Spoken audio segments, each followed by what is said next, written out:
coaching, the world had a very little understanding of what a professional coach really was.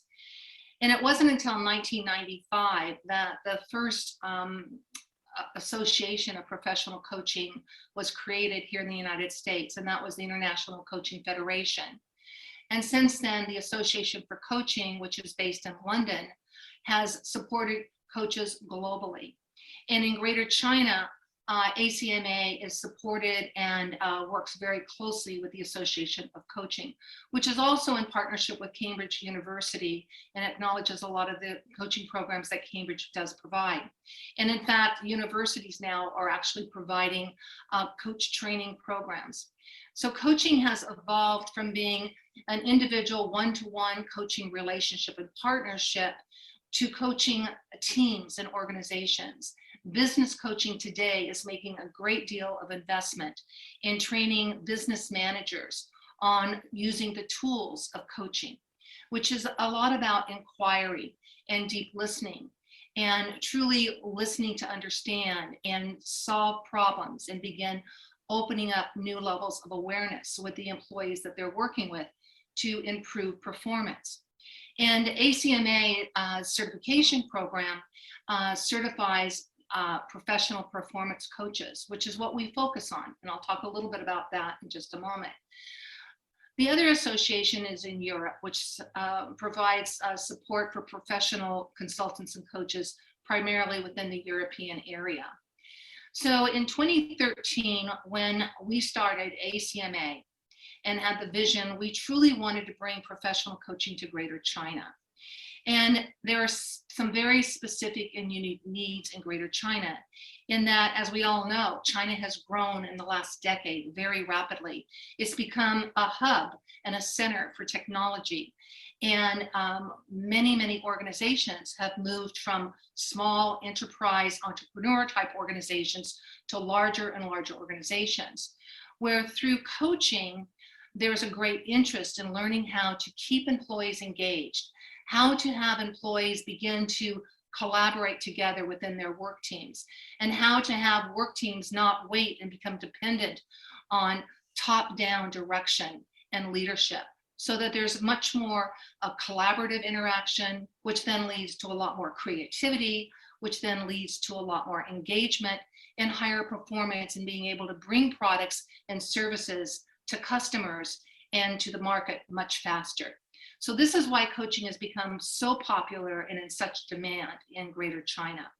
And as I said, since we first began in 2013 with the very first class of ACMA, we have trained close to 3,000 people in appreciating and understanding the tools and skills of coaching. And many of those, 500 of those, going on to actually become certified as professional performance coaches. As we're looking at coaching evolving, again, business development is one thing, but now moving coaching into coaching teams and understanding that as we coach a team, we're coaching a group of people to work together like one unit in a very synergistic and very collaborative and creative way. The other area that coaching has moved into is in the area of health and wellness. You know, we all know that as our generations become healthier and live longer, there's a stronger mindset of healthy practices. And many times people come to coaching and they're looking for guidance and coaching to create new practices and how people manage their health, how they eat, how they exercise, so that they have a stronger and healthier and more vital life. The other area that coaching has opened up in is in coaching professional women.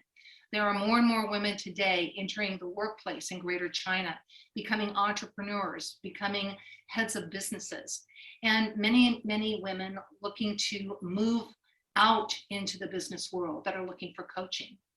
Young career professionals also are looking for coaching. They want to find a career path where they can maximize their contribution, where they can advance. And through a coach, having that kind of coaching and mentoring, in fact, helps them create a strong career plan and be able to move towards their career goals professionally. The other area of coaching, which is one of my fondest areas, is coaching people on a relationship. whether it's a relationship with a significant other, or if it's a relationship within our family, relationship with people at work, and also the relationship that people have with themselves. So again, one of the things about technology is people aren't comfortable being in human-to-human connections. And sometimes they don't have that confidence to have people truly see them or to communicate directly with another human being. So relationship coaching is also a very powerful area for coaching. And the other area that's opened up in the last decade, especially as we have families with so many different levels, grandparents, parents, blended families, and different generations, and teenagers and younger people, and that is in the area of family coaching. One of the things that I love to do in family coaching is to work with a family almost like a business unit and ask them, what is your purpose as a family? What is your vision as a family? What are your family values? How do you want to live together as a family? And it's amazing what opens up when you do family coaching. So there's so many areas that have expanded through the years and evolved. And I love to see areas opening up. And basically, coaching can work in just about any aspect of life. Because it's not about telling people how to live your life. It's not about telling people how to run their business. It's about co-creating a future that an individual or an organization wants, and to be that committed listener, and to be aware of trends and what's happening around you in your environment, and how you can collaborate with resources and work together with people to create more of what you want. And it truly is an abundant way of thinking. Being a coach is about empowering people. It's not about telling people what to do. It truly is about co-creating and having people become self-aware. So there are so many different models for coaching, and so many great resources out there and books that have been written about coaching and the new areas for coaching, which I find so exciting that I know that the next 20 years, as our world evolves and gets more and more interconnected, that we will continue to see the value and the need for professional coaching.